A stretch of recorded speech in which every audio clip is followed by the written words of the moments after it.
Araka fatatsika dia momba ny fanasitranan'Andriamanitra no loha hevitra izay hojerentsika eto hoe ohatrany ahoana zany fanasitranan'Andriamanitra izany.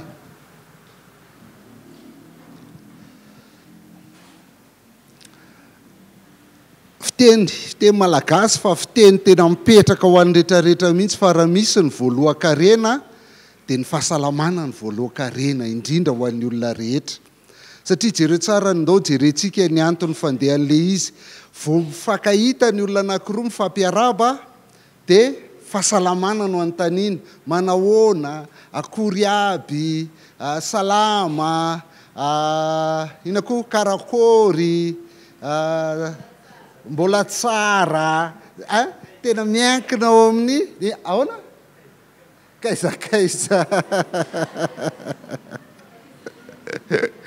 Mbola miankina ao amin'ny fahasalamana daholo zany ary na amin'ny teny hébreu aza ny dikany hoe shalom.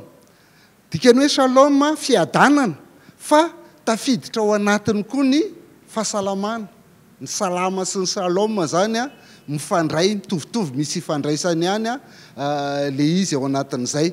Dia rehefa miarabitsika dia mirary fahasalamana ary rehefa marary ny olona jereo tsara ny fandehan'le izy raha vao tsy salama ny olona anankiray dia very ny fahasalamana zay, very zany le harena fa tsy ny harena iny ihany ny very fa lasa tsy mahavita asa tsony le olona satria tsy salama, tsy afaka manao asa tsony dia fa misy harena hafa ihany koa very miaraka amin'iny fahasalamana iny. Dia akoatran'le vola tsy miditra dia misy vola mivoaka ihany koa ny andehanana eny amin'ny dokotera hividianana fanafody, raha sanatria miditra hôpitaly moa dia vao mainka mbola misy zavatra be dia be mivoaka miaraka amin'ilay tsy fahasalamana zany. Akoatran'izay ny amin'ny vatanao mangiry firy, manaintaina, marary, arak'izay marary izay mihitsiny dia zany rehetrarehetra zany miala aminao, ny harena rehetrarehetra zany miala aminao rehefa tsy salama ianao. Dia na ny fonao ihany koa raha dia matahotra mitaitaina hoe sao dia ratsy ity, sao dia tsy sitrany ity fa iombo ny aretina.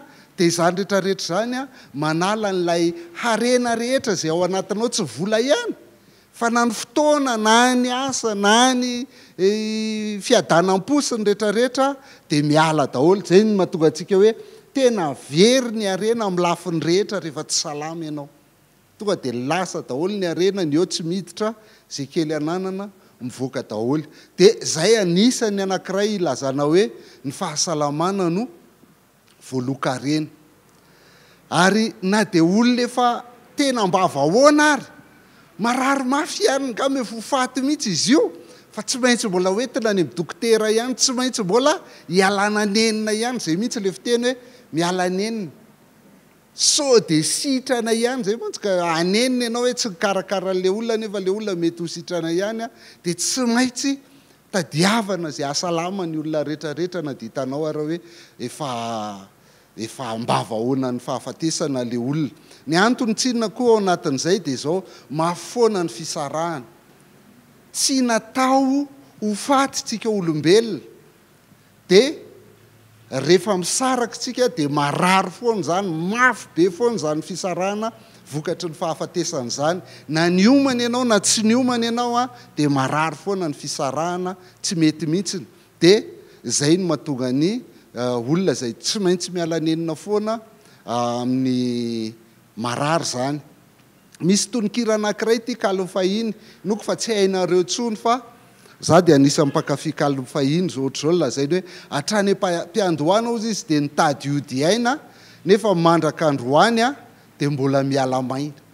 Tsy tafavoaka foana ny olombelona fa mbola sahirana hatrany mandraka androany. Dia ny zavatra mitranga zany raha azo atao dia tapaka le izy fa lasa nidiny ity. Tsy tiana mihitsy hifarana amin'ny fahafatesana ny aretina. Zay. Raha azo atao dia hiverina marary ianao dia miverina salama fa tsy marary dia lasa any amin'ny fahafatesana.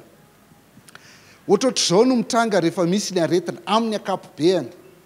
Misy zavatra marary any aminao any a, dia inona ny ataonao, inona ny zavatra mitranga aminao voalohany rehefa marary le izy, miainoaino aloha ianao. Tena marary ve sa zavatra sendra mandalo fotsiny io? Nefa le izy efa marary, dia mbola miandryandry aloha. Vitsina zany, misy ihany a, fa vitsina zany hoe tonga dia lasa mankany amin'ny dokotera na tonga dia manao an'izao, fa raha vao mitranga voalohany le izy dia miainoaino aloha. Marary sa tsy marary, dia memarary ihany le izy, dia rehefa memarary amin'izay le izy a, dia miresaka. Rehefa mihaona amin'ny olona ianao dia miresaka. Ohatrany tsy metimety ho any vavoniko, ohatrany marararo atao amin'ny nifiko ato, ohatrany marary ho any lamosiko, ohatran'izao a, ohatrany misy izao. Dia inona no mitranga isaky miteny izay ianao? Tsy isaky ny raha ataontsika hoe isaky ny zany a, eo amin'ny 20 isan-jato miresaka amin'izay ianao, dia tsy maintsy mahita karazam-panafody tsotsotra foana le olona hoe ataovy an'izao. Zao mihitsy nasitranan'io, za koa tratran'izany a, fa zao no natorin'ny olona anahy dia tonga dia afaka le izy, dia ataovy an'izao. Dia iny ianao manandrana manao an'iny raha afaka manao moa, raha mbola tsy afaka ianao dia tsy manao. Fa isak'izay olona resahanao dia mahita karazan'ohatra, amin'izao moa zany efa misy amin'ny Facebook dia filo. Rehefa marary izao dia ty hoanina, dia ty atao, dia ty atao, dia ty atao, dia tonga dia mandeha ho azy mihitsy ireny zavatra ireny a, zavatra tena tsotra. Dia sitrana, tsy sitrana moa dia mitoy ny resaka, lasa amin'izay mitady, zafady vadiso, mitady mpitsabo isan-karazany amin'izay. Raha eto Antananarivo izy zany aloha zany amin'ny ankapobeny dia mankany amin'ny dokotera aloha, mankany amin'ny dokotera tsotsotra.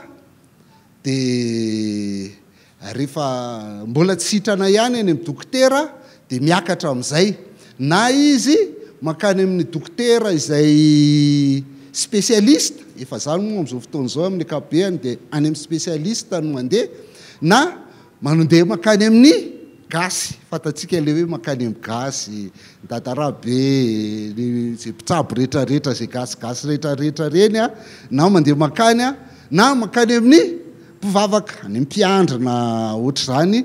Dia efa digana manaraka io matetika ao aorianan'ny dokotera amin'ny ankapobeny zany a. Dia zay masitrana farany iny no ankalazaina. Za efa taristarista ty fa tany enanina ihany any sitrana, andala ho any fa any ihany ho any tena manasitrana any, fa any ariva tsy mety. Raha any mpivavaka zany efa taristarista ty fa le fiangonana ry ihany, na lianina ry ihany, na ianina ihany, zay manasitrana farany no ankalazaina e. Zay foana ny amin'ny zavatra mitsanga. Dia voaka amin'izay ty fiteny ty matetika hoe raha tsy tamin'ny alalan'ny fivavahana sitrana mihitsy fa efa nentina taizataiza io a, fa ny fivavahana ihany nasitrana anazy. Dia sorana ny tompo aloha fa zay tokoa ny anisan'ny betsaka indrindra rehefa mitranga ny tena aretina sy ohatr'izany a, fa mila azotsika koa. Rehefa elana narahana ny tompontsika dia mieritreritra fa tsika ihany mety sitrana, ary Andriamanitra ihany no manasitrana.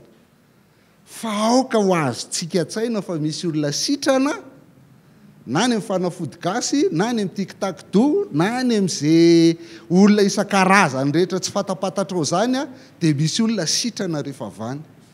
Manasitrana daholo le rehetrarehetra ireny. Fa tsika tsy handeha ho any a, ny resahantsika eto dia ny fanasitrana n'Andriamanitra. Zay no resahantsika. Dia mila azontsika zany amin'ilay resahako teo hoe manasitrana daholo ireny, satria ny tanjon'ny fivavahana rehetra, ny tanjon'ny religion, rehefa miteny fivavahana dia ny religion zany, ny religion malagasy, ny animisme, ny silamo, ny bouddhisme, ny taoïsme, ny confucianisme, ny jéisme rehetrarehetra, ny kristianisme, ny judaïsme, ny rehetrarehetra dia mamorona Andriamanitra daholo ny fivavahana rehetra mba hiaro anazy sy hanampy anazy ary hanasitra anazy. Zay. Mamorona Andriamanitra daholo ny fivavahana rehetra hiaro azy, hanampy azy ary hanasitrana azy. Zay ny tena tanjo zany. Dia ny zavatra rehetra ataony dia manao zavatra izy mba ho ankasitrahany io Andriamanitra io a, dia amin'izay izy mahazo valim-bavaka amin'io Andriamanitra io. Zay daholo ny religion rehetra. Zay daholo. manao zavatra izy mba ho akasitrahana io, dia rehefa kasitrahana io izy amin'izay dia mahazo an'ilay zavatra ilainy. Fiarovana mba tsy harary na ho sitrana raha marary, fanampiana amin'ny zavatra atao mba ahomby ny zavatra atao rehetra, dia ohatr'izany. Dia milaza amintsika fa na ny kristianina raha zany dia mbola be dia be manaraka n'io religion io, fa religion kristianisme no arahany. Mamorona Andriamanitra izy hanampy sy haro azy dia manao zavatra izy ho ankasitrahan'io Andriamanitra io. Ary mahomby izay indraindray na matetika arakaraka. Fa mahomby izay. Fa tsy izay ilay resantsika eto. Dia averintsika ihany manasitrana avokoa ny fivavahana rehetra za mieritreritrareo hoe ny kristianina ihany no manasitrana amin'ny fivavahana rehetra, manasitrana avokoa. Satria dia izay mihitsy ny fiteny l'homme est né religieux, tena nateraka ho mpivavaka ny olona rehetra, nateraka hitady an'Andriamanitra ny olona rehetra. Dia izay mahatonga ny olona rehetra mamorona Andriamanitra. Fa ny fampiresahantsika eto zany dia tsy religion. Ny fampiresahantsika eto dia tsy fivavahana kristianina. Fa ny fampiresahantsika eto dia ilay Andriamanitra nahary ny lanitra sy ny tany. Tsy tsika no mamorona anazy, fa izy no nahary antsika. Ary tsy tsika manao izay ankasitrahana, fa izy nidina tetỳ ambonin'ny tany tamin'ny alalan'i Jesosy Kristy, dia ny finoanan'i Jesosy Kristy ihany ny azahoana sitraka amin'Andriamanitra. Izay ilay fampiresahantsika eto dia izay fanasitrana an'izay Andriamanitra izay no resahantsika eto, fa tsy ireto. Fa indraindray tsika na miresaka eto ary zany hoe fanasitrana an'Andriamanitra dia ianao mieritreritra foana ny religion anao, ilay religion kristianina anao. Fa samy miresaka ilay Andriamanitra pahary ihany, fa ny fomba fisainanao anatiny tsy mitovy. Betsaka ny olona manao zavatra ho ankasitrahany io Andriamanitra io. Fa ny resantsika dia ilay Andriamanitra nidina tonga olombelona, dia maty ho antsika teo amin'ny hazo fijaliana, ny solony fahotantsika, dia rehefa mino azy tsika dia izay ilay ankasitraha. Fa ka azo tsara ve tsika hatreto aloha? Izay zany ilay resaka ifanarahantsika. Dia ndao amin'izay ara ho jerentsika kely ambagavaga ny ray mpimaso hoe manahoana marina zany fanasitrana an'Andriamanitra zany, ahoana marina izy zany fanasitrana an'Andriamanitra zany. Dia ho resantsika amin'izay ilay Andriamanitra pahary, be dia be ny teny raha izay fotsiny ara ny tany saitsika hatramin'ny 12 dia tonga ny amin'ny 12.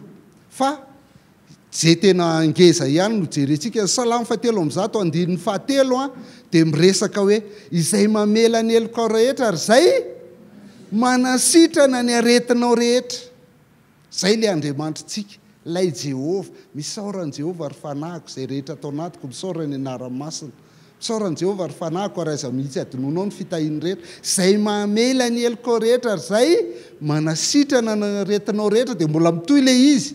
Satria matetika eo rehefa marary dia matahotra ho any amin'ny fahafatesana. Fa eto ilay Andriamanitra dia maninona? Izay manarona ny ainao tsy hidina any an-davaka. Manavitra ny ainao tsy hidina any an-davitra, izay manarona famindrapo sy fiantrana anao. Izay ilay Andriamanitrantsika. Deutéronomie 2:30-7 ihany koa dia milaza ny toetran'io ilay Andriamanitra izay ivavahantsika io. Tsy ilay forontsika fa ilay namorona antsika.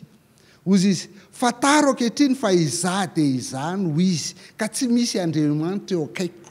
Izay io Andriamanitra io. Izay Andriamanitra hafa rehetra zany jelona zay hoe foron'ny olona daholo ireny Andriamanitra ireny. Fa io ihany, izaho dia izaho no izy, tsy misy Andriamanitra eto akaiko. Izany mahafaty sy mahavelona, ary izany maharatra sy mahasitrana, ka tsy misy mahafaka amin'ny tanako. Eo ambany tanan'Andriamanitra daholo izay zavatra mitranga rehetrarehetra. Na maty, na velona, na maratra, na sitrana. Dia izy daholo no miandraikitra an'izany. Jeremia 3:17 fa ho tanterahako ny fanasitrana anao, eno sitraniko ny faharatranao ny Tompo. Tatsika, izay tonga antsika miresaka nyty hoe Andriamanitra manasitrana sy ny fanasitrana an'Andriamanitra. Ty izy mihitsy ny teny ho tanterahako ny fanasitrana anao, eno sitraniko ny faharatranao ny Tompo. ny Exodosy 5:20 haitsika tsara tsy haitsika tsara fa haitsika ihany rehefa tafapita ny ranomasina menany zareo Israely tamin'ny fotoana io dia hoy izy raha mahazoto miain'ny feon'ny tompo Andriamanitra ao ianao ka manao izay mahitsy eo masony sy miain'ny lalàna ny ary-mitandrina ny didiny rehetra dia tsy hisy ataoko aminao izany aretina rehetra izay nataoko tamin'ny Ejiptiana ireny. Izany tompo zay manasitrana anao. Io Jehovah io no manasitrana antsika. Izany tompo zay manasitrana anao. Malakia 2:20 no amaranantsika azy hoe Andriamanitra manasitrana. Ary posaka aminareo izay matahotra ny anarako ny masoandro ny fahamarinana, mitondra fanasitranana eny amin'ny tanany ary ivoaka ianareo ka hifaly avanja toy ny zanak'omby mifahy. Zay. Mitondra fanasitranana eny an-tanana. Posaka aminareo ny masoandro ny fahamarinana ary io dia hitondra fanasitranana eny an-tanan'Andriamanitra. Ndika zany ambara amin'ny Baiboly fa ny Andriamanitrantsika dia Andriamanitra manasitrana. Kanefa rehefa mijerytsika ohatra ny vitsy ny olona izay sitrana amin'ny fivavahana. Zany betsaka izy teo rehefa jerentsika fa rehefa mijery ianao ohatra ny tsy tena izay. Ohatra ny vitsy ny olona hoe sitrana amin'ny alalan'ny fahagagana. Satria izay foana ny eritreretintsika hoe izay zany le fanasitranan'Andriamanitra amin'ny alalan'ny fivavahana sy fahagagana dia ohatra ny tsy tena izay loatra ny zavatra mitranga amin'ny fiainana eto ambonin'ny tany. Dia mila azontsika zany fa ny fanasitranan'Andriamanitra tsy mila azontsika fa fandraisan'ny olona azy dia ny fanasitranan'Andriamanitra dia amin'ny alalan'ny vavaka sy amin'ny alalan'ny fahagagana ihany. Fa etsika androany tsika hianatra hijery mihitsy hoe ohatry ny ahoana ny fanasitranan'Andriamanitra. Tsy amin'ny alalan'ny vavaka sy ny fahagagana ihany. Zay ny ela fa ndao tsika hiditra hijery hoe ohatry ny ahoana ny hitondrantsika nyity fampianaran'ity ary raha izay no izy hoe tsy vavaka sy fahagagana ihany ny fanasitranan'Andriamanitra. Zavatra mitranga tsy mazava loatra le fanasitranana raha tsy fantatsika aloha ny aretina. Dia zany hojerentsika aloha zany ny aretina sy ny fizotran'io aretina io. Ina ny atao hoe aretina, manahoana ny aretina, manahoana ny fizotran'izany aretina zany. Rehefa vita zay dia hijerytsika ny fanasitranan'Andriamanitra ao amin'ny Baiboly. Ohatry ny ahoana ny fisehon'ny fanasitranan'Andriamanitra eo amin'ny testameta taloha sy eo amin'ny testameta vaovao. Dia farantsika zay vao mijery hoe ahoana amin'izay ny fomba entin'Andriamanitra anasitranana antsika amin'izao fotoana izao. Zay zany. Jerentsika aloha ny aretina amin'ny Malagasy mahay mamaky Baiboly antsika dia jerentsika le fanasitranan'Andriamanitra ao anaty Baiboly. Ohatry ny ahoana ny endriny ary farany ahoana amin'izay zay tsika vao hijery hoe ahoana ny fomba fanasitranan'Andriamanitra amin'izao fotoana izao. Lasa tsika hijery ny aretina aloha voalohany indrindra. Mila azontsika na ny teny ary izy teo hoe zany maharatra sy mahasitrana, zany mahafaty sy mahavelona, dia mila azontsika fa tsy avy amin'Andriamanitra ny aretina. Ny loharano tsara ozy izy tsy mety mamoaka zavatra ratsy, fa zavatra tsara foana ny nataon'Andriamanitra sy mivoaka avy amin'Andriamanitra. Tsy avy amin'Andriamanitra ny aretina satria rehefa nahary izao tontolo izao izy dia ahoana ny lazainy? Aritany fa tsy tsara fotsiny fa rehefa vita daholo ny lanitra sy ny tany sy ny rehetrarehetra dia ahoana izy? Tsara indrindra izany. Tena tapotroatra zany hoe tsara indrindra izany. Zay naharen'Andriamanitra n'izao tontolo izao. Dikan'izany tsy nisy aretina tao. Tsy nisy aretina tao. Dia nampitoeriny tao amin'ny sahedena amin'izay Adama sy Eva avy eo. Rehefa namponina ny Adama sy Eva tao amin'ny sahedena izy dia ity ny fepetra izay napetrany tamin'ny Adama sy Eva. Fantatsika tsara fa hiverina any amin'ny voalohantsika.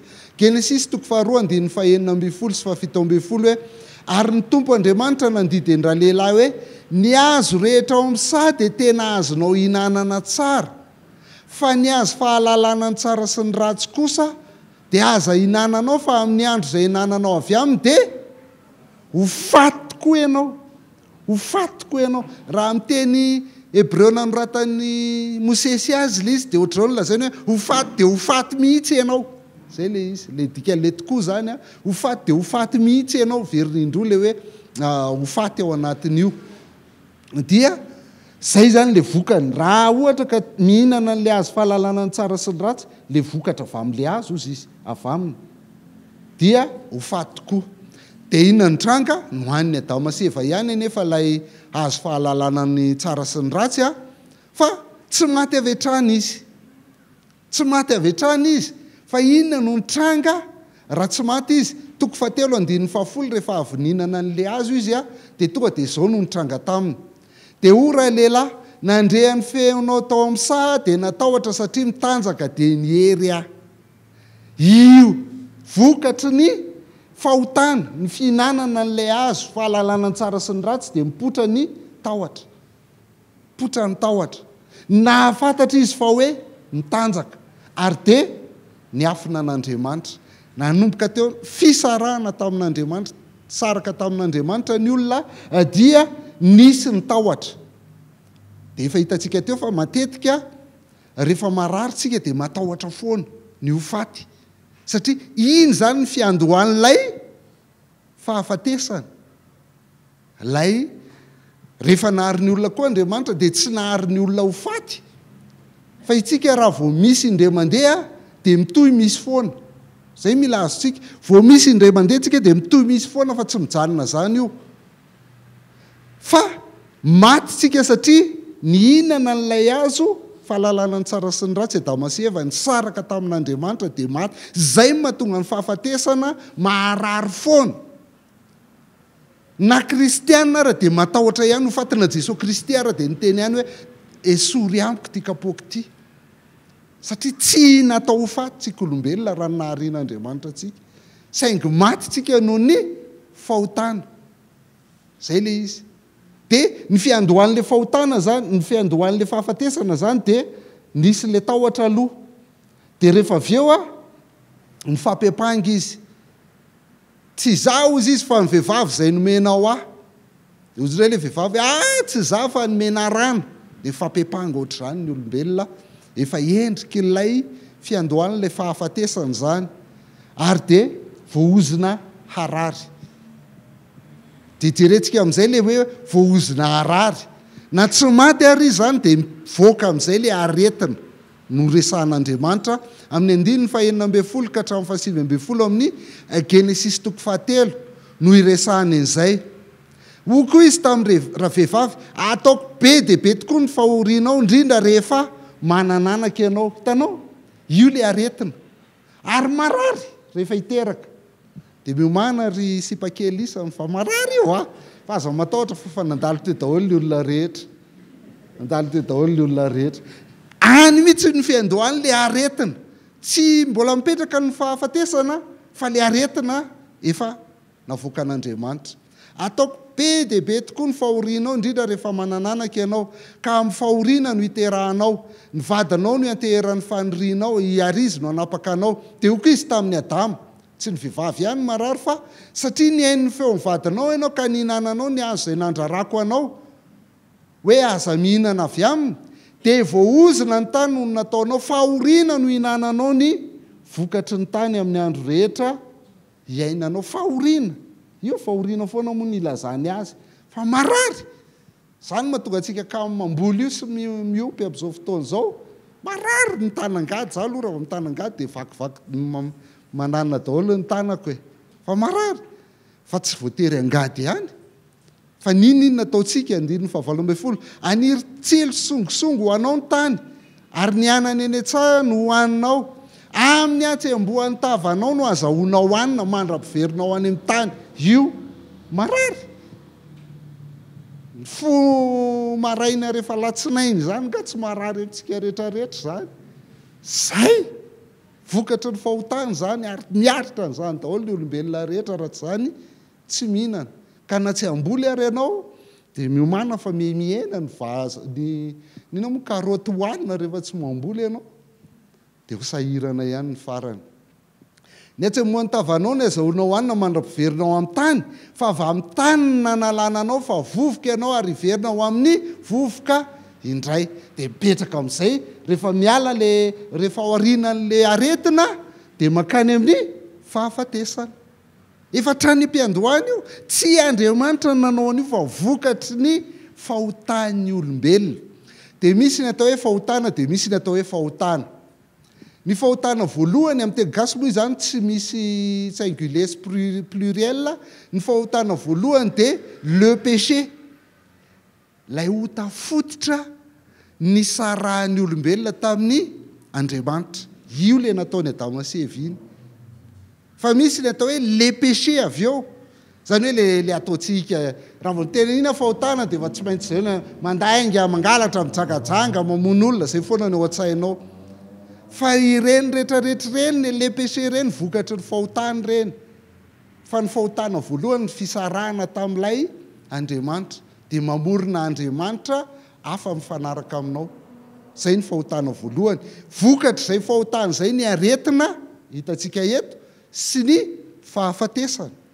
Izay tsy zavatra ara-dalàna ho an'ny olombelona fa noho ny adalàny. Dia araka ny fantatsika tsara fa ny tambon'ny ota dia fahafatesana foana raha vao manota ianao dia fahafatesana izay ny andro ianao. Fahafatesana foana ny tambon'ny ota dia ny aretina zany no santatra fiandohany io fahafatesana io. Ny aretina zany dia karazan'ilay inona ny atao hoe sursis didy sazy miantona zay.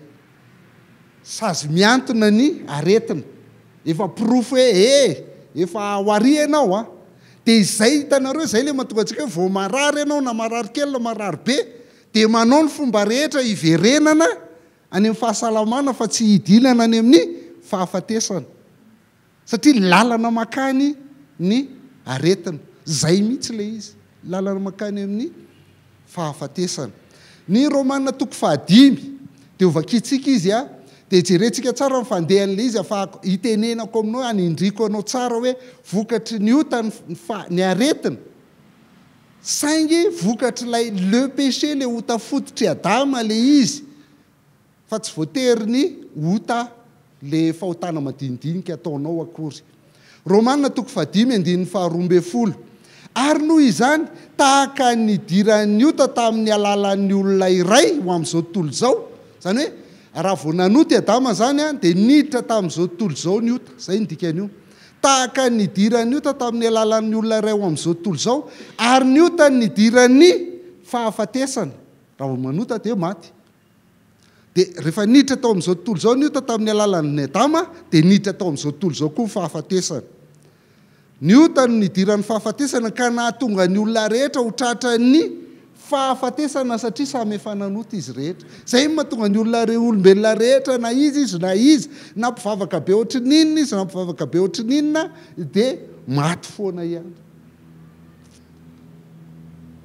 Ny ahatonga ny olona rehetra ho tratra fahafatesana satria samy efa nanota izy rehetra. Indrindra fa 17 fa raha ny fahadisoan'ny olona iray no nanjakan'ny fahafatesana no nataony ray. Tanareo no nataony Adama io iray io dia i Adama foana ny resahany an'io dia nanjaka ny fahafatesana teto amin'izao tontolo izao no nataony Adama.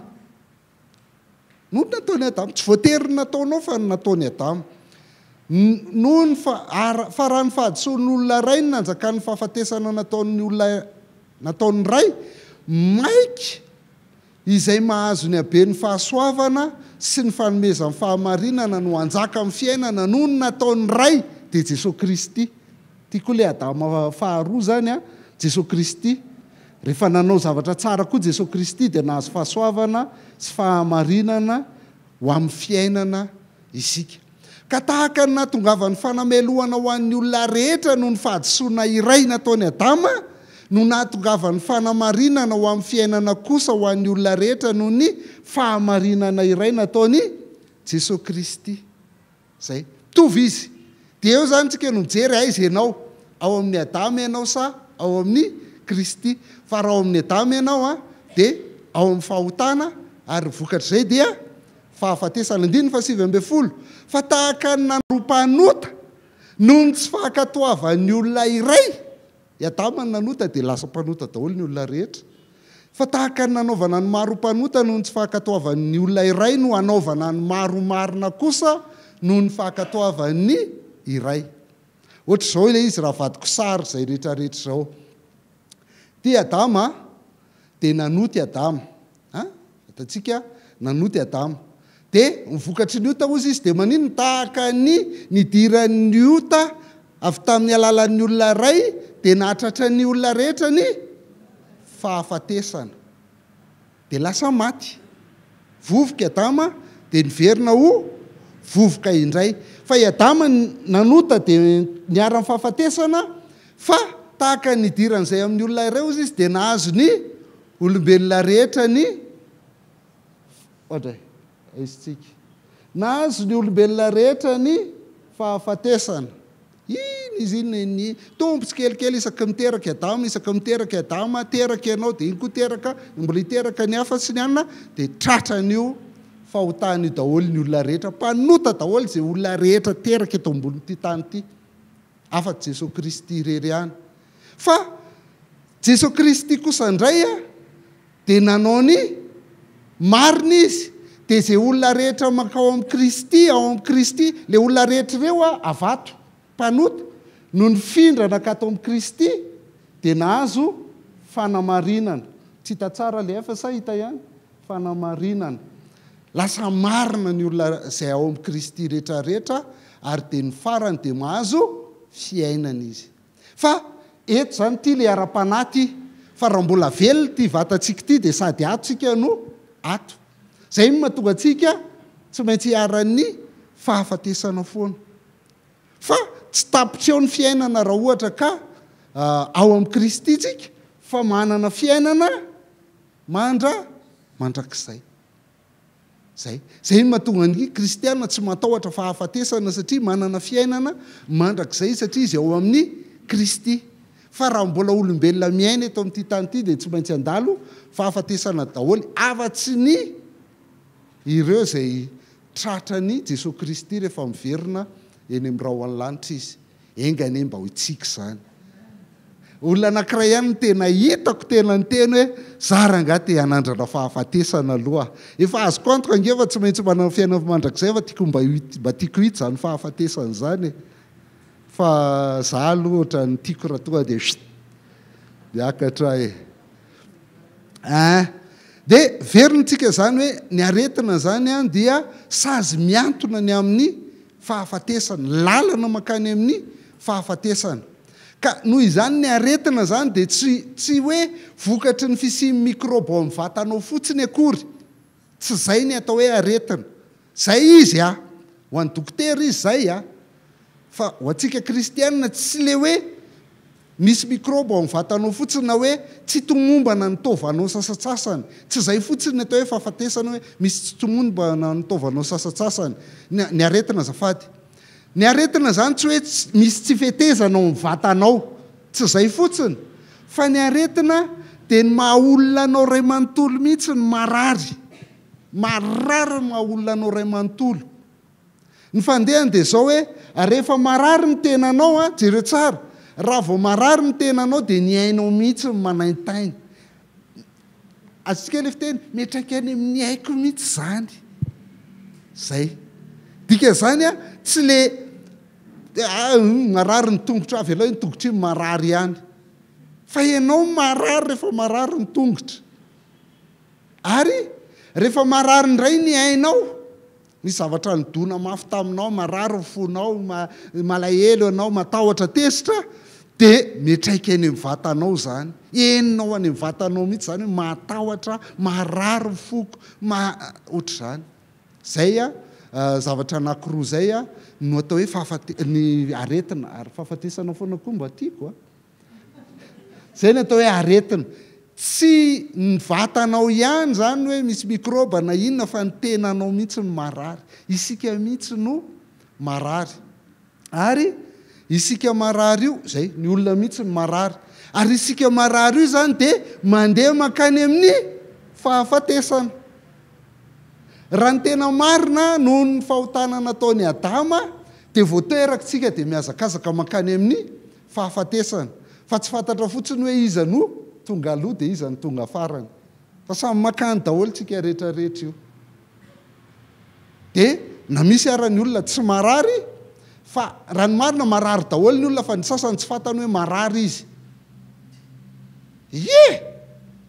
na aminao misy marary eo aminao fa tsy fantatra hoe marary dia ndraindray tsy ilay aretina iny mahafaty anao fa maty ihany tsy maniry loza fa zany fiainana zany mila miainan'izany tsika ka verenantsika zany mifandray ny aretina sy ny fahotana zavatra anankiroa tsy misaraka ireo tsy nisy aretina raha tsy nisy fahotana averiko ihany le fahotana eto tena resantsika dia le fahotana nolovaintsika tamin'ny Adama sy Eva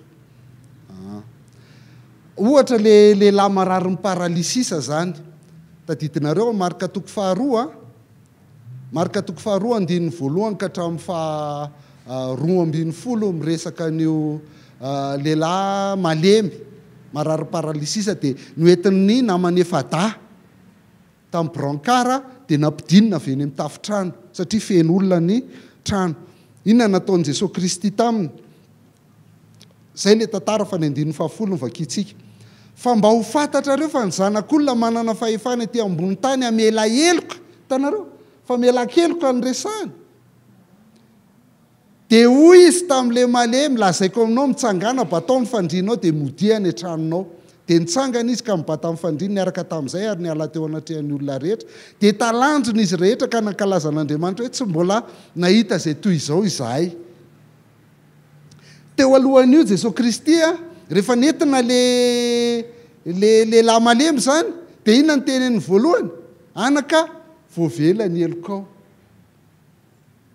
olona malemboka ina nidirany famelan-keloka amin'izany ngany izy fahotana nataony teo ampandriana teo tsy haiko aloha mety nieritreridratsy ihany ngaray fa tsy zay loatra le izy fa le fahotana ny lovainy tamin'ny Adama mihitsy inona velan'i Jesosy Kristy dia rehefa nampitsangana azy na nasitrana azy Jesosy Kristy dia ahoana ozy izy mba ho fantatrareo fa ny zanak'olona dia manana fahefana ety ambony tany amela heloka hoe proof fa voavela heloka io olona io dia asaiko mitsangana io dia mitsangana dia sitrana le olona zay ny ilazaiko hoe ny fanasitranana zany dia tsy le vatana malemy fotsiny lasa mitsangana fa le olona koa lasa voavela heloka zay le fanasitranan'Andriamanitra zay le aretina zany mila azontsika mifandray amin'ny fahotana foana io dia averiko tsindriana foana na dia efa niteneniko teo ary zany hoe tsy midika anefa zany rehetrarehetra zany fa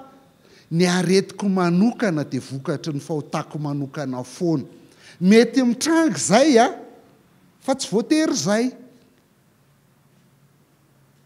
tsy tafafo maraina ianao ny maraina fa efa nanomboka somary tsy metimety tao anatinao tao tsy tena lezy ianao ny alina dia tsy tsara torimaso tara ianao voafo maraina ianao nefa tsy maintsy andeha hiasa dia tsy navaky baiboly ianao ny maraina nefa lazaina fa kristianina ho tsy maintsy mamaky baiboly isan'andro dia tsy namaky baiboly ianao tsy mivavaka to ialao dia lasa niomana dia niazakazaka nandeha tonga tany an-trano tany ampiasana ianao marary kibo be dia ozy izy ianao hoe saly tsy namaky baiboly mihitsy ngambany nakarary kiboko tsy tompoko tsy zany io zany areti-kibo eo fa hatry nomaly io nytao fa atoandro izy zay vao nietsika fa tsy vokatra zany fa ho resantsika ihany zay rehefa avy eo fa tsy voatery zay zany fa ny aretina dia mifandray amin'ilay otany Adama ny aretina dia fahavalo tsy normal ao antsika tsy natao arary zany tsika tsy natao ho fatsika rehefa noharian'Andriamanitra fa noharian'Andriamanitra ho salama manana fifandraisana amintsika fa fahavalo ny aretina ary ny aretina ihany koa dia asan'ny fahavalo na tonga an'io aretina io dia noho izany dia mila jerena zany ny asan'ny fahavalo io ho resena dia jerentsika hoe inona ny antony mamparary zay zany mijerentsika zao mila azontsika zay hoe fa maninona marary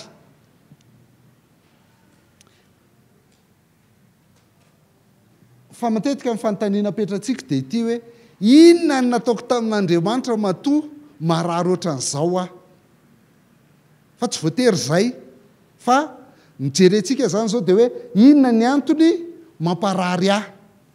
Ka ny tanjony eto zany a dia tsy curiosité fotsiny fa ny ahatonga antsika halala ny sitrapon'Andriamanitra hoe maninona ny mandalo an'izao tsy fahasalamany izao. Zay. Dia anankifito no antony hitako. Zay aloha ny hitako fa rehefa vetsika mifampiresaka raha ohatra ka mahita ianao. Anankifito no antony hitako mety mamparary ny olombelona zany. Ny voalohany a dia fampitandremana. Mamparary ny olona dia fampitandremana avy amin'Andriamanitra. Marary ianao satria tian'Andriamanitra lazaina ao amin'ny fiainanao hoe misy tsy mety ny fiainanao. Misy tsy mety ny fiainanao. Hitanareo ohatrany rehefa ilay mitondra tomobila dia ilay misy an'ilay jauge kely, ilay jiro kely amin'ny tableau de bord iny, ilay rehefa misy sarina fanaovan-jiro kely iny dia misy gody kely anankiray iny. Rehefa mirehatra iny dia efa mila fantatrao fa mila ampiana menaka izay ilay fiara. Mila ampiana menaka. Dia ohatran'iny ilay marary. Na ilay ohatran'ilay jerrycan kely iny indray rehefa mirehatra dia mila maka lasantsy ianao zany.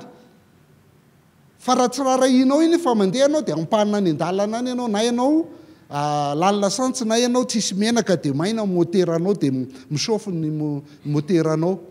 Fa reny rehetrarehetra reny fa fampitandremana. Dia ohatr'izay koa ilay marary amin'ny fiainantsika.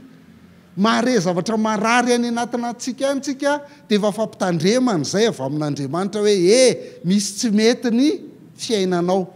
Fa mba jereo kely ary amboary kely. Ny ao an-tsaina voalohany indrindra miresaka baiboly tsika dia ny Deutéronomie 7:20 sy ny 7:20. Deutéronomie 7:20 ampiraiketin'ny tompo aminao ny arety mandringana mandra-pahalaniny ianao tsy eo amin'ny tany izay hidiranao lovana. Aretina mahasozanina, tazo mahamay, fahamaizana, hafanana mangotraka, andro miantona ary vary mainy hafanana sy maty fotsiny amelezan'ny tompo anao dia hanenjika anao reny izy-ireny mandra-pahalany ritra anao. Deutéronomie 7:20 haitsika tsara hoe raha tsy miaino ny feo an'Jehovahandriamanitra ao ianao ka tsy manaraka izay rehetra voalaza eto dia io mahazo anao. Dia ireny zany a efa karazana indikateur milaza antsika hoe mety tsy nanaraka ny sitrapon'Andriamanitra angambany a. Fa matoa ny tompo miteny hoe aza manao an'izao na manaova an'izao dia fatafa tsy mahasoa antsika ilay izy matoa tsy ataony. Fa tsy hoe Andriamanitra mila vanina izy akory dia tsy avela manao izay zavatra mahafinaritra anao ianao. Fa fatafa tsy mahasoa zany matoa tsy hampanaoviny anao.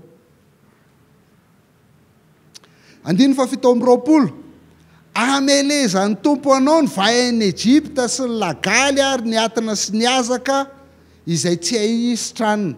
Karazana ohatran'ny lagaly ihany ilay atina sy azana zany taine izy amin'ny teny frantsay mangididy ohatr'izany amin'ny tenanao. Dia mahazo an'ireny ianao profo hoe misy tsy milamina amin'ny fiainanao. Mety ara-panahy io fa mety zavatra hafa koa. Eto zany tsindriny amin'ny antsipiriany mihitsy le loza sy aretina izay azo ny olona izay tsy manaraka ny sitrapon'Andriamanitra ny fiainany. Ary rehefa tena jerentsika io zavatra tenen'Andriamanitra io dia tsy ho anao rery. Raha tsy manaraka dia tsy za rery ny aran'le loza fa mitatra amin'ny fianakaviako, mitatra amin'ny asako, mitatra amin'ny biby fiompy, mitatra any amin'ny firenena ray manontolo mihitsy dia miaran'izany. Zay mahatonga antsika hoe rehefa misy lozana any ao fiainana tsy voatery nataonao ilay izy fa mety natao ny hafa.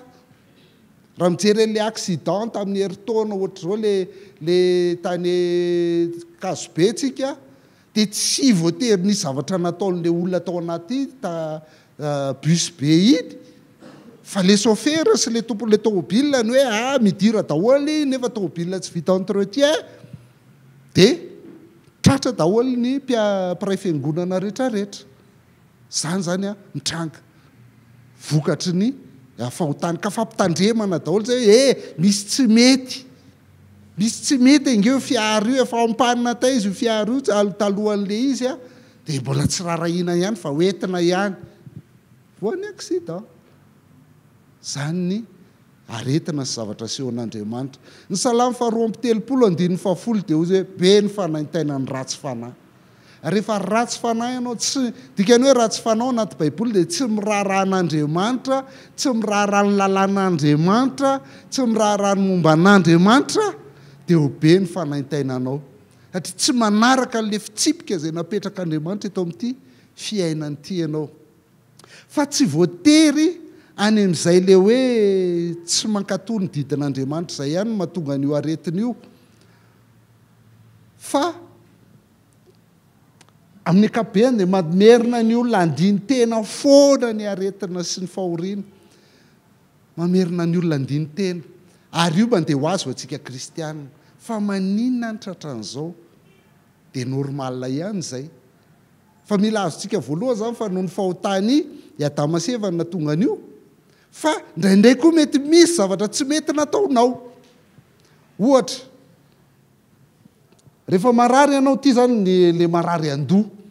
Eto indray zany tsy voatery fahotana be le didy folo be no arahana, fa ity tena manampy ana ary ity dia miasa amin'ny fiainako. Ary tena marina amin'ny fiainako ity zavatra ity.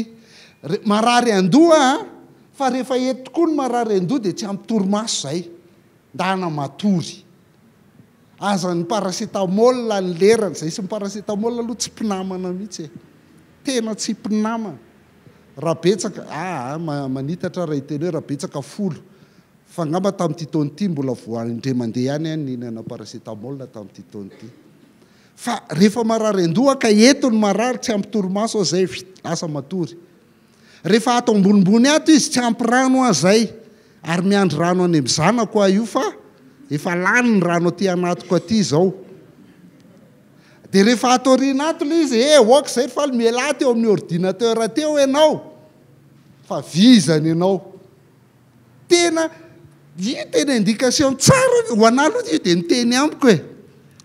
Tsy fantatro anareo, teny amiko hoe ay marary zao ny anton'izay. Dia miteny ilay izy. Zany ny tanjon'ny aretina, fampitandremana. Mila matory, sotro rano ary dana makaina. Ka ny aretina zany amin'ny ankapobeny fiarovana antsika ihany. Fiarovana antsika io. Satria mitandrina kokoa tsika rehefa marary. Fa raha tsy marary mihitsika, tsisy raharahintsika izay tsy mety any anatsika ihany fa ataontsika daholo izay atao rehetrarehetra. Raha tsy mahare marary ny tenantsika. Fa tena fiarovana ny aretina.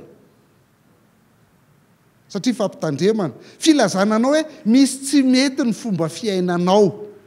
Misy tsy mety ny fomba fiainanao.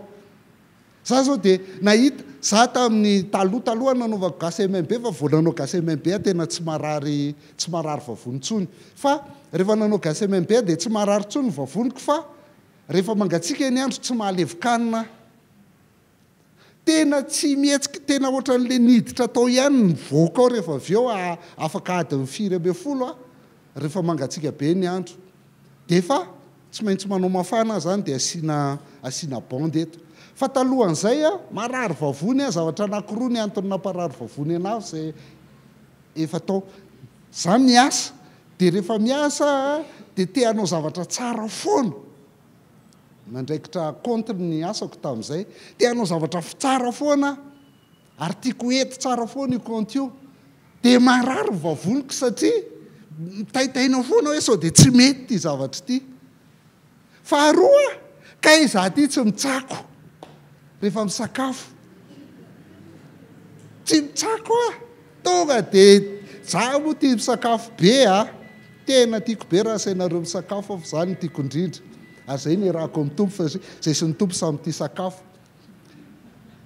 Fa tiako hanaingana ilay izy tonga dia ateliko fa tsy tsakoko. Rehefa elaela mieritreritra mahita olona mihinan-kanina dia mihinana ilay olona dia mihinana olona dia manao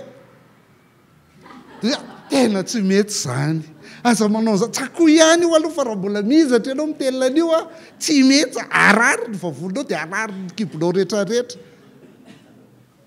zany fiainana jany no izy ka reny zavatra rehetrarehetra reny zany de fampitandremany tompo atsika misy tsy mety ny fomba fiainanao mety fanaonao zavatra fanaonao tsy mety mamparary anao de mila jerenao zay mety fitondrantenanao tsy mety de mamparary anao mila jerenao mety fialambolonao tsy mety etso foana amin'ny Facebook tsy akiala mihitsiny mety toromasonao tsy ampy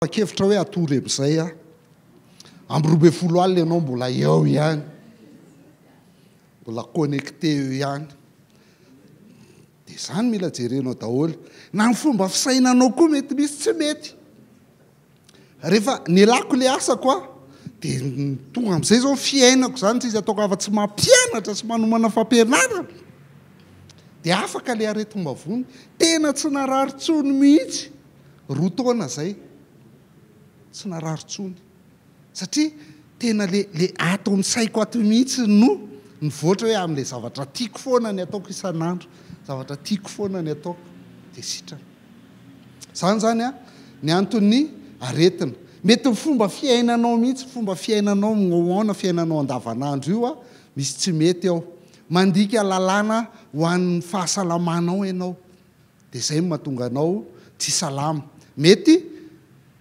fahasalamana ara-batana mety ara-tsaina ary mety ara-panahy ihany koa zany zany mila jerentsika fa tsy hoe rehefa kristianina de rehefa tsy voalaza amin'ny baiboly de tsy rarahako zany ka ao anaty baiboly misy milaza hoe mitsako tsara rehefa misakafo de hitanao fa mamay ianao rehefa zany ny ataonao de mila jerena daholo zany mety ny fahasalamana ara-tokantrano ihany koa nareo menakavy eo ny ara-pianakaviana ry dadatory bebe sy ny rehetrarehetra de rehefa tsy mety zany de miteraka aretina ny eo amin'ny fiarahamonina de io tompoko mahatonga antsika malagasy ohatrany io marary ny firenetsika satria tsy milamina mety ihany koa lalàna moraly ny dikainao de lefa nilazaiko teo lefa mahazatra antsika rehetrarehetra reny de zany tsy milamina mety fiangonana koa fahasalaman'ny fiangonana manao fiangonantsika rehetrarehetra io de miankina amin'ny fahasalamanao mahatonga an'io satria mihitatra makany le izy ozy izytsika teo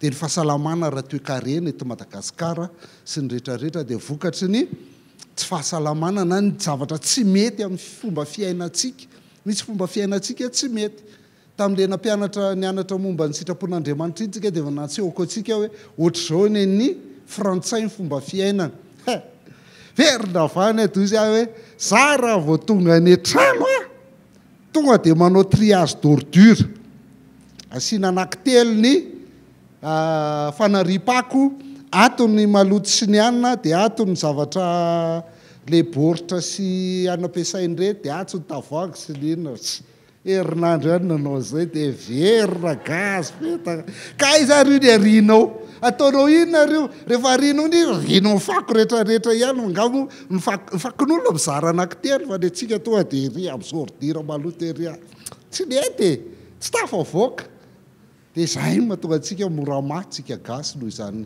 fiainatsika zany de zany zany rehefa marary ianao de mety fampitandremana le izy hoe misy tsy mety ny sasany amin'ny fiainanao ka ny aretina ny mahatonga anao mitona anao hijereny zany hoe mba jereo kely fiainanao fa misy tsy mety zany zay zany ny antony voalohany mbola tsy zay kanefa mila azotsika fa tsy voatery zay foana akory ny antony aretina sy fahoriana aoka koa tsika fakahazo tsara misy fito izy tsy voatery ho izany foana ny antony hoe misy tsy mety amin'ny fiainanao tsy voatery misy tsy mety foana nataonao matoy anao marary fa voaohatra ray zay zavatra nyteneniko zay tsy voatery vokatry ny fahotanao manokana foana akory ny aretina de isaky ny marary ianao de inona indray fahotana foana anao Jesosy tamin'ny fahotana rehetra zay mety nataoko taminao mbola ianarantsika ny resaka fifonana fa tsy zany ny atao hoe ny fifonana de miaiky raha miaiky ny fahotantsika isika dia matoky sy marina izy ka mamela ny fahotantsika ary manadio antsika ho afaka amin'ny tsy fahamarinana rehetra. Ny dikany hoe miaiky a dia manaiky ianao hoe nanao an'le izy zao mihitsy le nataoko. Fa tsy hoe zay raha misy tsy mety nataoko taminao rehetra dia fonako aminao tsy dika zany. Mila ekenao le zavatra tsy mety nataonao. Ary mila notaninao ny tompo hoe inona le izy. Ka aza manamelo tena fa tsy voatery vokatry ny fahotanao manokana akory le izy. Tsy voatery zay foana akory no mankariary anao. Ohatra zany ny Joba. Joba dia hitantsika fa olona marina, mahitsy, mahatahotra an'Andriamanitra ary mifadiny ratsy. Indroa naveriny Baiboly zay momba ny Joba zay. Anakefatra ny ilazany azy. Marina, mahitsy, matahotra an'Andriamanitra, mifadiny ratsy. Fa tsisy narary oatra ny Joba. Akoatra ny aretina maty daholo ny biby fiompony rehetrarehetra. Potika daholo ny rehetrarehetra tamin'ny fiaina, maty ny zanany. Fa tsy vokatry ny fahotany Joba no natonga zany. Haitsika tsara ny tantara. Faharoa, io aretina io ihany koa dia mety manaranaka. Mety vokatra zavatra nitranga tany aloha tany mahatonga an'io. Haitsika tsara ny diabeta. Efa hitany diabeta, raha diabetika ny ray aman-dreninao dia manana riska be ianao voan'ny diabeta. Raha misy tension ny ray aman-dreninao dia manana riska be ianao hisy tension. Raha voan'ny hepatita moa dia io ngamba tsy riska fa dia tsy maintsy tratra ianao. Voan'ny sida dia efa tsy maintsy tratra ianao e. Inona nataonao na inona. Zazakely any am-boaka raha voan'ny sida ny reniny dia voan'ny sida avy hatrany le zaza. Tsy azo elany zany. Zany koa makarary zany. Na le zazakely marary tratra, voateraka le zaza dia marary tratra, akoatra ny pollution rehetra eto ambonin'ity tany ity noho ny tsy fahaizantsika malagasy miaina. Vitsy zany zaza hitako hoe tena ty zaza ity kosa dia en forme tsara ny tratrany. Fa dia le asiana iny tifirina rano hanina daholo le zaza na anaovana kiné, le orina ny tratrany. Fa misy nay zazakely marary tratra, ina mamparary tratra azy rehefa izy vao zazakely satria ny reny ny fokasigary. Dia efa trany ekipo izy zany dia efa niaritra n'iny zavatra tsy fetezana nataon'ny reniny iny. Dia manaranaka le izy vokatra izay.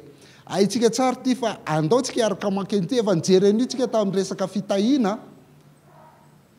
Exodosy 2:24 ka hatramin'ny 5 ao anatin'ny didy 10 io. Aza manao sarin-javatra voasokitra na izay mety ho endriky ny zavatra izay eny amin'ny lanitra ambony na izay eny amin'ny tany ambany na any amin'ny rano ambanin'ny tany. Aza miakohaka eo anatrehany ary aza manompo azy fa izaho tompo Andriamanitra ao dia Andriamanitra saro-piaro ka mamaly ny heloky ny ray amin'ny zanaka hatramin'ny zafiafy sy ny zafin-dohalika dia amin'izay mankahala nefa mamindra fo kosa amin'ny olona arivo mandimby izay ty aka mitandrina ny didiko. Diso be ny famakian'ny olona an'io. Ny famakian'ny olona an'io dia zao hoe raha tsy mety fiainanao dia nisy ozina zany avy any amin'ny dadabeanao na ny dadabean'ny dadabeany na ny dadabean'ny dadabeanao ka mila tapahany ozina io anaovana délivrance. Fa tsy dadabe sy dadabean'ny dadabe ny resahany fa izy ny zanaka sy zafiafy ary ny zafin-dohalika. Azotsika ve? Tsy azotsika. Ny andraisan'ny olona an'io dia zao. Ny zavatra mitranga aminao zao dia oziny ray aman-dreny noho izany ianao mila mifona amin'ny fona ho an'ny dadabe anao sy ninona izay efa maty tany aloha tany tapahany iny oziny iny. Tsy zany tompoko ny resahan'io afahantsika amin'ny fomba hafa. Tsy manindry ny andraikitry ny ray aman-dreninao tany aloha izy. Tsy manindry ny andraikitry ny dadabe sy dadanao sy ny dadabe anao sy ny dadabe anao izy. Fa na ny andraikitry ny razanao tany aloha tany, tsy zay ny resahany eto. Fa dika zany tsy ny ray aman-dreninao ny tsarainao amin'ny mahazo anao. Mety tena ozina avy any amin'ny dadabe ngambo ty tsy mampety azy ty. Ao misy an'le tsy mbola vita ty androany amin'izao miteny zao tsy mbola vita ny notin'io.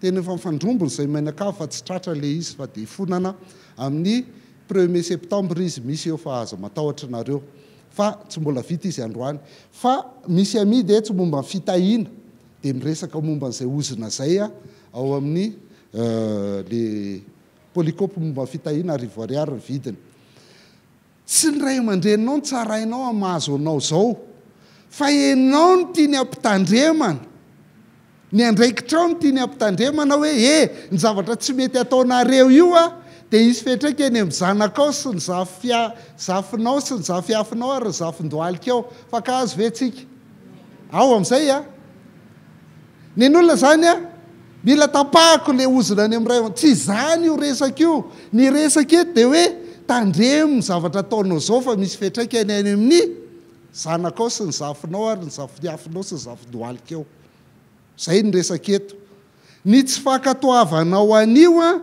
dia misy fetraka eny amin'ny taranakao efatra mandimby dia io foana ny indraindray tsisy afa-tsy hoe ny indraindray ny mpanapaka ozina fa nytoy anio ange dia ngezabe sy tsara tarehibe hoe noho ny fahasoavan'i Kristy kosa dia ny fankatoavanao zao dia mahatratra ny taranaka 1000 mandimby 4/1000 ny resahana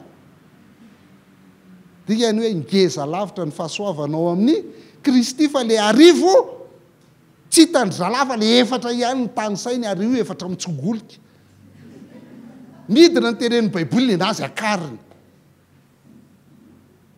mila mahay mamaky baiboly tsika zay mahita atsika fa nytitsika ambary eto dia zao hoe misy fiatraikany amin'ny zanakao ny zavatra ataonao zao dia mila mitandrina ianao amin'izay fatelo ny akoa ny antony mamparary ny olona mety nataony ray aman-dreninao mety mitraika amin'ny aoriana zany na mety fampitandremana anao fa fanehoana ny asan'Andriamanitra eo amin'ny fiainanao koa io mamparary io fanehoana ny asan'Andriamanitra eo amin'ny fiainanao raha verenantsika kely le teo aloha le anankiroa teo zany le fampitandremana sy lay iny izy teo le manaranaka teo dia mety misy adosoana telo vokatra izay ho an'ny olona ny adosoana voalohany zany dia lasa manamelo tena ny olona saka marary dia manamelo tena nanota tamin'Andriamanitra ngamba dia izay natonga nananao an'izao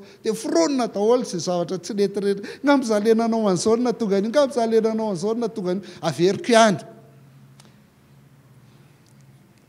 netitrehitra kely fotsiny tsika misy gasy te alika be dehibe eto fa na tsy te alika ary miopy alika ianao efa nanao ve ianao hoe nikaka tao an-trano le alika tamin'ny fakomaly dia androany le alika hitanao tonga dia potinao mafy be mihitsiny efa nisy nanao an'izany ve dia le alika aveo mieritreritra fa naninona ry amin'ny voadaka teo ina ary nataoko teo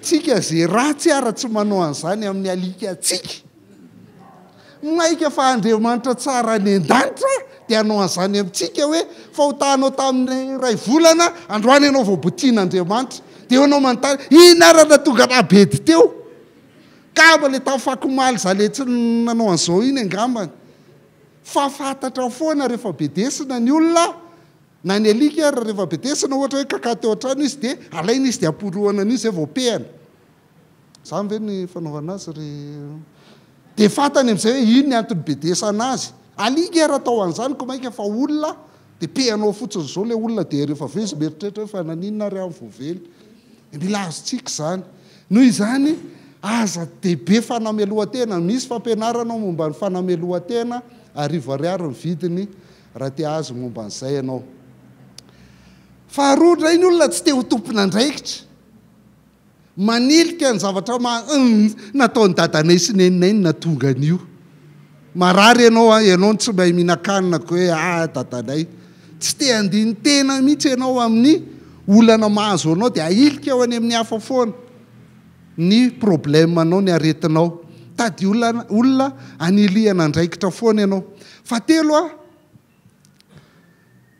ny adosoana fahatelo koa zany raha le roa voalohany teo fotsiny raisinao dia rehefa misy olona marary sendra olona marary ianao dia lasa manao ohatran'ny namanjoba tonga dia mipanga foana misy tsy mety fiainanao matoa ianao marary ohatran'io, nanota mihitsy ianao matoa ianao marary ohatran'io, manao an'izao mihitsy ianao matoa ianao marary ohatran'io.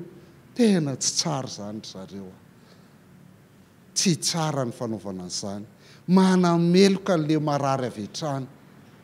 Le marary angena tsy veloanao rehefa marary, dia mbola ampianao aretina amin'ny fanamelohana anazy ihany koa.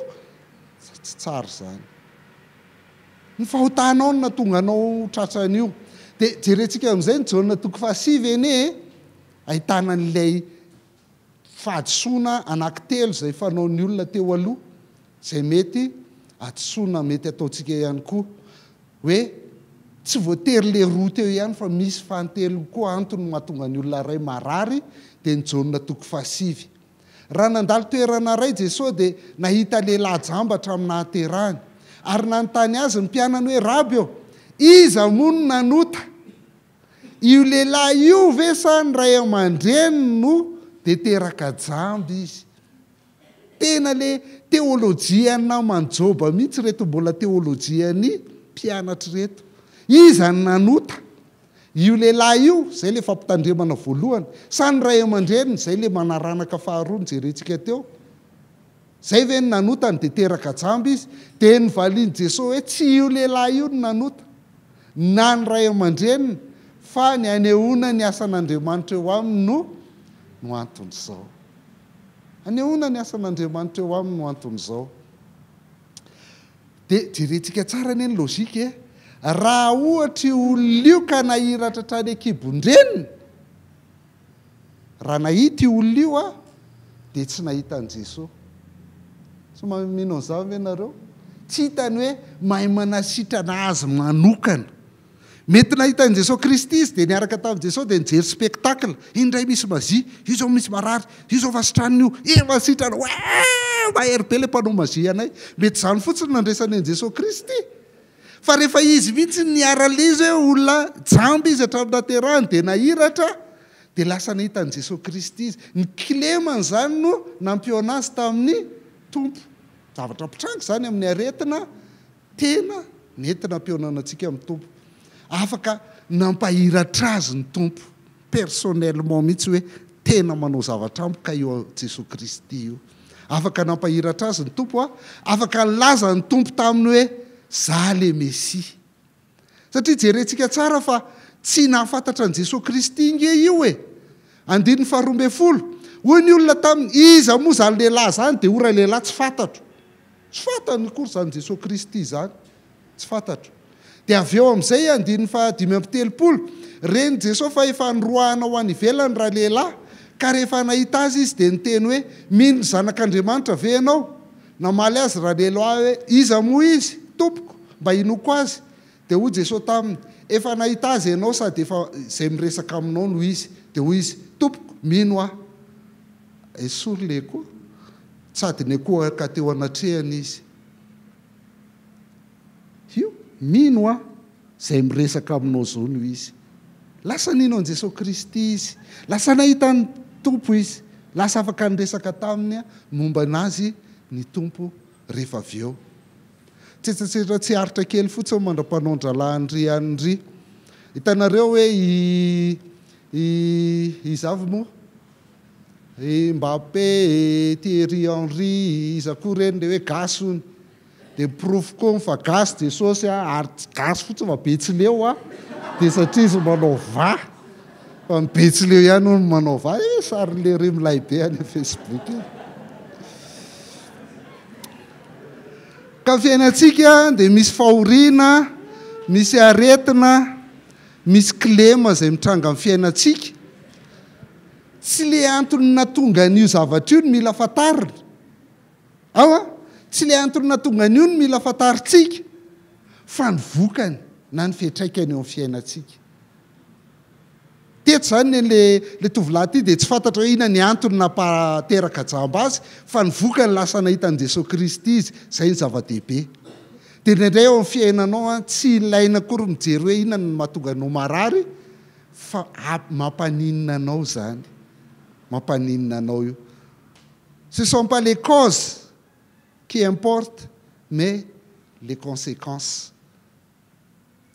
dia rehefa mijoro vavolombelona tsika matetika dia tratran'izany raha mbola marary ianao zao dia mitaraina ny ataonao ary marina zany ny olona marary rehetra mitaraina daholy fa ho avy ny andro fa tsy maintsy manasitrana anao ny tompo amin'ny fotoanany dia hijoro vavolombelona ianao hoe kay namparary anahy iny a dia afahako manao an'izao ozy izy paoly hoe soa nampahoriana dia nampiononona avy eo mba afahako mampionona ny hafa ihany koa dia indraindray a ohatr'izany ny mamparary antsika dia izay foana ny mamarina nyity na rehefa marary be ianao dia tia ny nisany andininy tsy tianao indrindra satria tia foana ny tenen'ny olona anao nefa tsy tena azo loatra ny dikany tsy mbola fantatrao hoe ahoana hoe fantatsika fa ny zavatra rehetra dia miara-miasa asoa izay tian'Andriamanitra dia izay voantso araka fikasan'ny rahateo fa maninona no mahasoa satria izay fantan'ny rahateo dia nitondreny koa hitovy endrika amin'ny zanany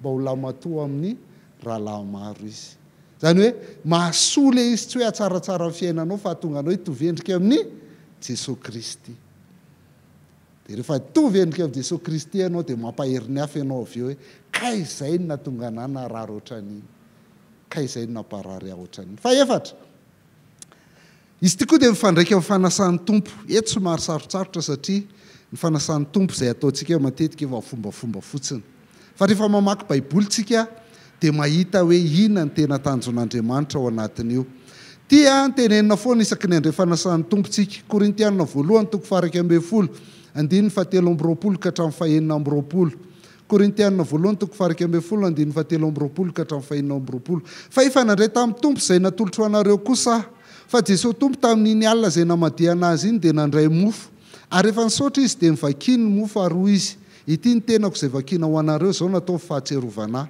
dia arak'izany koa ny kapoaka rehefa ninana dia hoy izy ty kapoaka ty ilay fanekena vaovao amin'ny rako zao natao fahatserovanahy na oviana no misotro ianareo fa na oviana anareo no mihinana tony mofo tony sy misotro amin'ny kapoaka dia manambara ny fahafatesan'ny tompo mandra-piaviny eto a rehefa miresaka fanasan'ny tompo izy dia le fiainan'ny fiangonana ny endrik'io fiainan'ny fiangonana io ny resahany eto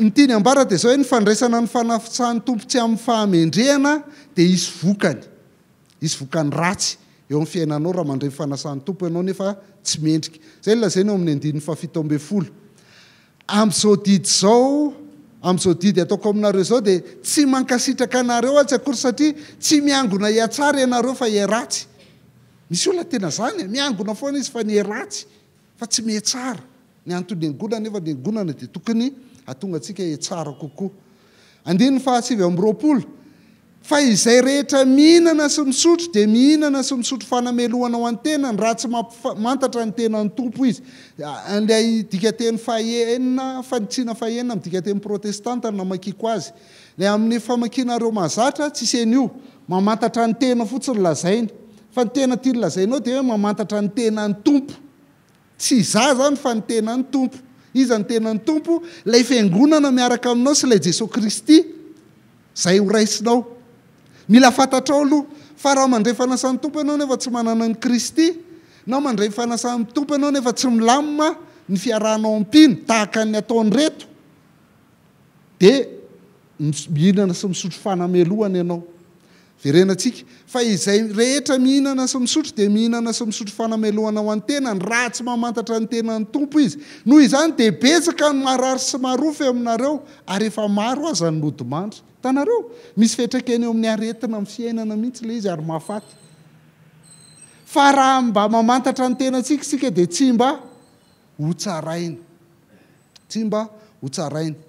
averiko ny latabatry ny tompo zany le fanasan'ny tompo a dia mampiseho fiombonana communion zay mahatonga le hoe communion mampiseho fiombonana amin'ny Kristy aloha voalohany indrindra fa faharoa fiombonana amin'ny sampino eo ihany koa ka raha tsy te halala an'izay ianao nefa mandray fanasan'ny tompo tsy manana firaisana amin'ny Kristy ary tsy manana firaisana amin'ny sampino dia teraka aretina le izy dia zay fiombonana izay no antsoiny hoe tenan'ny tompo eto mila fantarinao tsara io tenan'ny tompo io mba manahoany reo mpiangona miaraka aminao reo mba fantatrao ve sa rehefa le tenenina ihany hoe tenenao am'le ao akavianao le akaikinao hoe tahiny jesosy ianao jenao vao te tahiny jesosy ianao le izy ary tsy narabainao kory tamin'ny anao tonga teo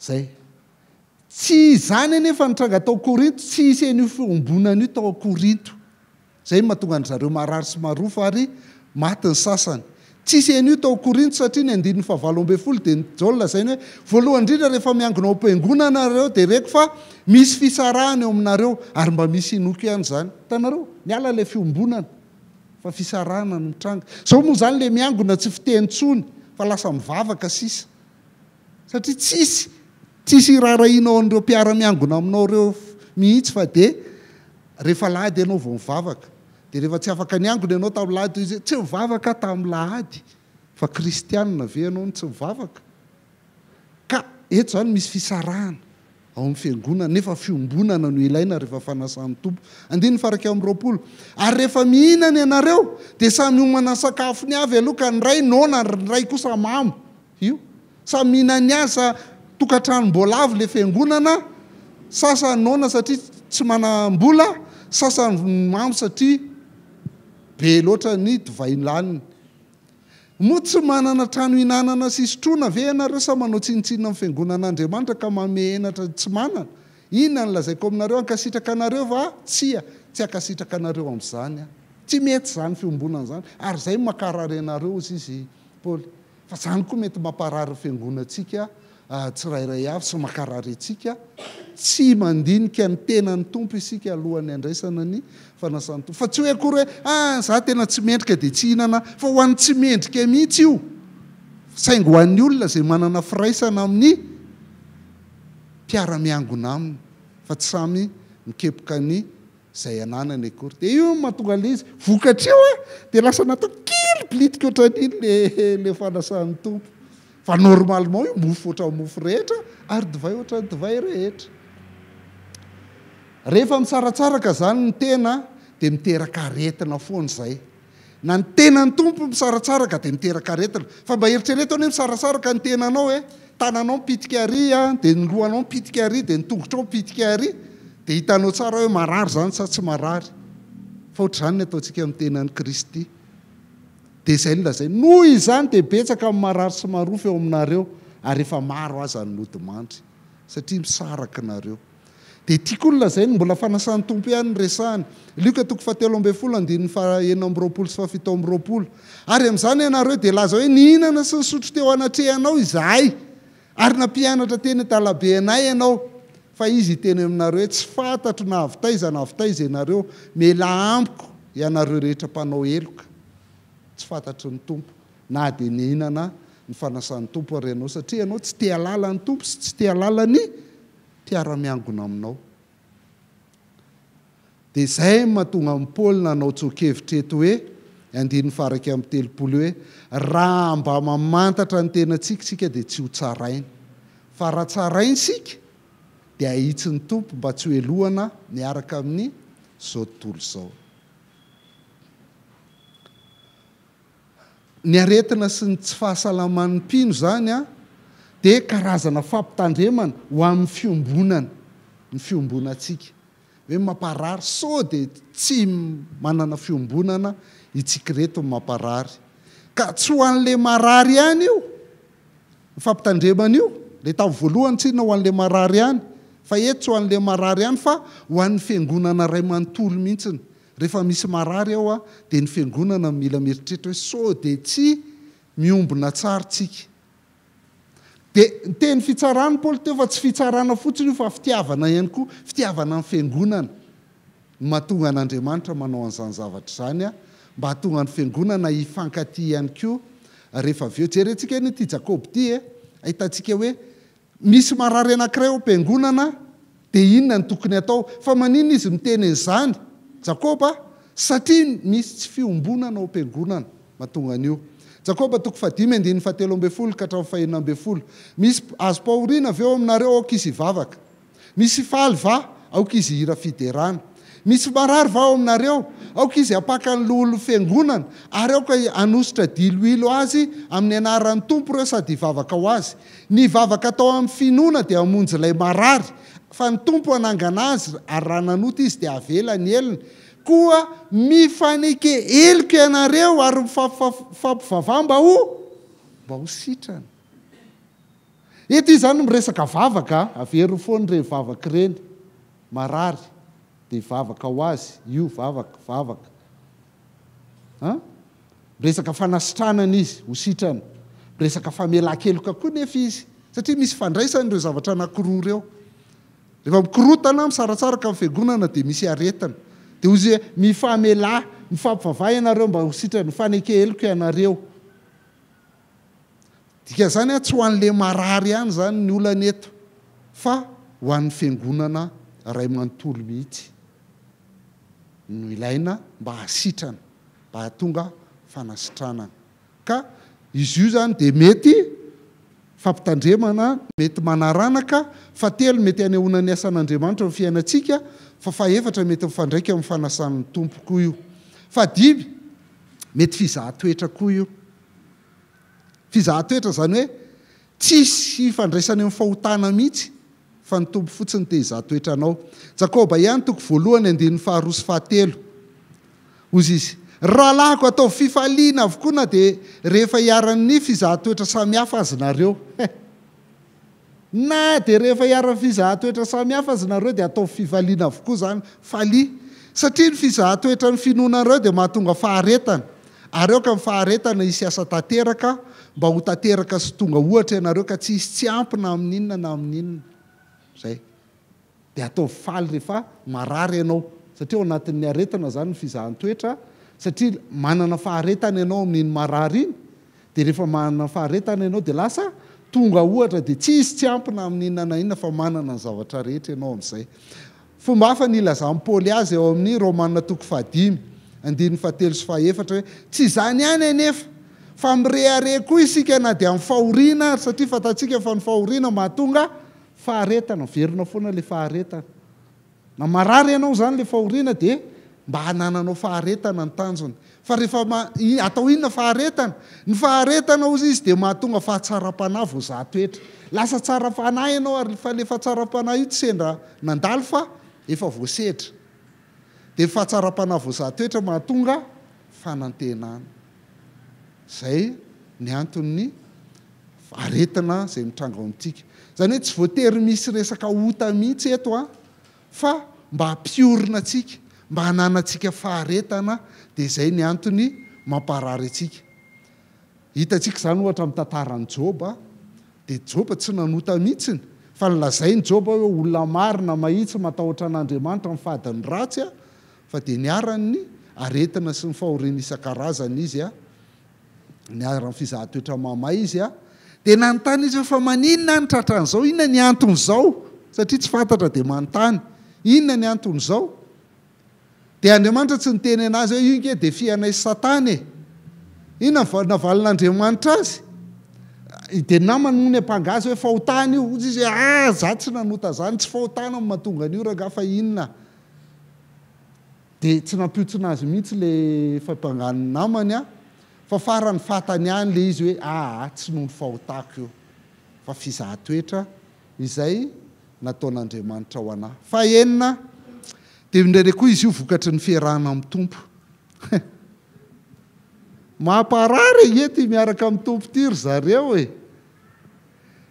teo zany fizahan-toetra tovitovy amin'ilay teo aloha ihany ty saingy le teo aloha dia maneho mahatsirefesy mandidy an'Andriamanitra souveraineté an'Andriamanitra no naseho teo amin'le fizahan-toetra teo aloha fa ity indray amin'ny mampino atsika mihitsy le amin'ny mampino anao mihitsy ny mahatonga anao tratran'io zay ny ty Kolosiana ty asa rehefa hitanao ty nananaitranao ty Kolosiana 1:4 ty ankehitriny dia mifaly amin'ny fiaretako ho anareo matoa miaritra marary zany mifaly amin'ny fiaretako ho anareo ary manatanteraka ao amin'ny nofoko izay tsy vita tamin'ny fahorian'i Kristy ho an-tenany dia ny fiangonana somary manaitra kely izy hoe fa ngamo nisy tsy ampiny ny fahafatesan'i Jesosy teo amin'ny azo fijaliana no mila piko. Ohatrohatr'izay le izy a, manatanteraka ao amin'ny nofoko izay tsy vita tamin'ny fahorian'i Kristy ho an-tenany dia ny fiangonana. Dia mila azontsika tsara zany fa tsy fahoriana mba hahatonga anazy ho voavonjy akory io, hoe manampy ny fahoriana. Tsy fahoriana nahatonga ny Paoly voavonjy fizy efa voavonjy. Ary tsy fahoriana mamonjy ny Kolosianina koa io hoe tsy vitan'ny Kristy dia ny fiangonana. Tsy zay io akory. Tsy Paoly maty ho an'ny Kristy na ny aretin'ny Paoly na voavonjeny, tsy Paoly maty ho an'ny Kolosianina na ny aretin'ny Paoly na voavonjy Kolosianina, fa vitan'i Jesosy zany. Fa fahoriana noho ny fitorian'ny Paoly filazantsara io. Noho i Paoly mitory filazantsara dia tratrany fahoriana io, zay le hoe vokatry ny fiarahana amin'ny tompo io. Vokatry ny fanenjehana, fa vokatry ny zavatra mafinatrehany Paoly ihany koa tamin'ny fitorian'ny filazantsara. Jery ohatra tsika, inona izay le hoe manatanteraka ny tsy vita tamin'ny fahorian'i Kristy ho an-tenany dia ny fiangonana izay. Inona avy ireo fahorian'ny Paoly ireo tamin'izy maha-kristianina azy. Korintianina 2:4-7 fa manana izao rakitra izao amin'ny vilany tany zay mba ho an'Andriamanitra ny alehibehan'ny hery fa tsy ho avy aminay. Voageja manodidina izahay fa tsy tery, very hevitra fa tsy mamoy fo, enjehana nefa tsy nafoy, potraka nefa tsy maty. Mitondra ny fahafatesan'i Jesosy hatrany ao amin'ny teny izahay mba haseho amin'ny tenanay koa ny fiainan'i Jesosy. Zay le izy. Aseho amin'ny tenanay koa ny fiainan'i Jesosy, fa izahay izay velona dia atolotra ao amin'ny fahafatesana mandrakariva noho ny amin'ny Jesosy, mba haseho amin'ny nofinay mety maty koa ny fiainan'i Jesosy, ka fahafatesana no miasa ao aminay fa fiainana kosa ny ao aminareo. Noho izy mitory filazantsara zany dia tratran'io. Voageja manodidina, very hevitra, enjehana, potraka, mitondra ny fahafatesan'i Kristy io. Ity izy mazava kokoa. Dia tsanona, okey. Vakitsika ihany ity Paoly, zay mampanompo Kristy ahy. Amikapoka be zay tsy izy, misedra fahafatesana matetika, indimy ihany kapohany jiosy, inefapolo latsaka ray avy, intelo ny kapohana tamin'ny hazo indray baka ny toram-bato, intelo ny vaky sambo, indray andro sy ray alina nitoetra tao amin'ny lalina, nandeha matetika saika nahita loza tamin'ny ony, saika nahita loza tamin'ny jiolahy, saika nahita loza tamin'ny tompotany namako, saika nahita loza tamin'ny jentilisa, saika nahita loza teo amin'ny tanàna, saika nahita loza tany an-tany efitra, saika nahita loza tany amin'ny ranomasina, saika nahita loza tamin'ny rahalasandro, tamin'ny fisasarana sy fikelezanaina, tamin'ny tsy fahitatory matetika, tamin'ny anohanana sy ny etaeta, tamin'ny fifadikanana matetika, tamin'ny atsika sy ny avizanana. Zany ny atao hoe mpanompon'ny tompo. Aiza zany tsika zay tady fitahiana, filaminana sy ny rehetrarehetra. Zany ny atao hoe mpanompon'ny Kristy. Niainana zany Paoly. Efa lasa, tonga dia lasa zany. Farany ity dia manao paozintsika. Fa ny aretina akory zareo mistery. Mistery io zanako. Misy enina efa hitantsika teo tia fahafito. Indraindray misy accident, misy loza voajanahary, misy zavatra trariny tsy fahamarinana miatra amintsika, mety manakilemy ianao tratry ny aretina isan-karazany ianao, maty, misy fahoriana, misy fahafisaonana mahazo anao, fa mianahana fotsiny ianao mahita an'ireny hoe tena tsy haiko ny mamaly an'io tsy haiko. Tsy hitanao zay lazainy. Ary naindray ary aleo mangina satria raha vao miteny eo ianao dia sao dia vao manome fanazavana ianao dia lasa mametsiny an'Andriamanitra indray. Dia aleo mangina, aleo tsy manazava hoe tena tsy haiko mistery io. Dia rehefa ohatr'izay dia aleo miaino an'Andriamanitra. Aleo miaino ny tompony tsara indrindra. Dia tratran'izany Davida dia izao no nataony ny ain'ny tompo izy. Salamo 4:1-5. Mamalia raha miantso ary Andriamanitra ny fahamarinako. Mamalia raha miantso ary Andriamanitra ny fahamarinako. Raha teo katerena dia no ahalalanao toerana. Mamindrafo ampy ka enoy ny vavaka ataoko. Zay sisa ny azo atao. mamindrafo amiko dia no vavaka ataoko ry zanak'olombelona mandra-pahoviana no antotonareo ny voninahitra mamaly amin'izay Andriamanitra zany vavaka izy mamaly amin'izay Andriamanitra ry zanak'olombelona mandra-pahoviana ny antotonareo ny voninahitra mandra-pahoviana no ty zava-poana sy amoron-dainga anareo kanefa oko fantatrareo fa efa navahan'ny tompo azy ny tsara fanahy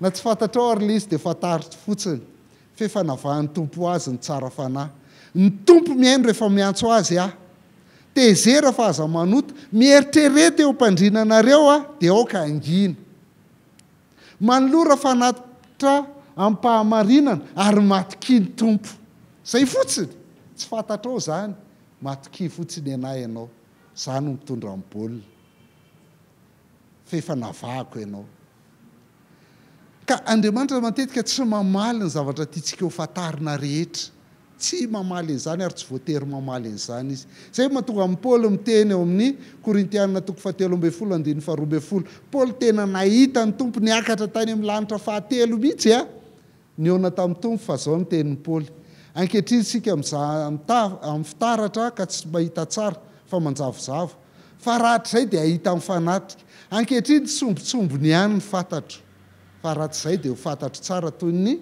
nahafantarana betsaka ny tsy fantatro dia manaiky matoky fotsiny na tsy mahalala ary Deutéronomie 7:20 any tompo Andriamantsika ny mistery fa atsika sy ny zanantsika mandrakizay kosa ny zavatra ambara mba hakatoavantsika ny teny rehetra amin'ity lalàn'ity zay voasoratra dia natao ho fantaritsika ianarantsika mamaky baiboly fa zava-miafina alao an'Andriamanitra izany dia matoky azy fotsiny tsika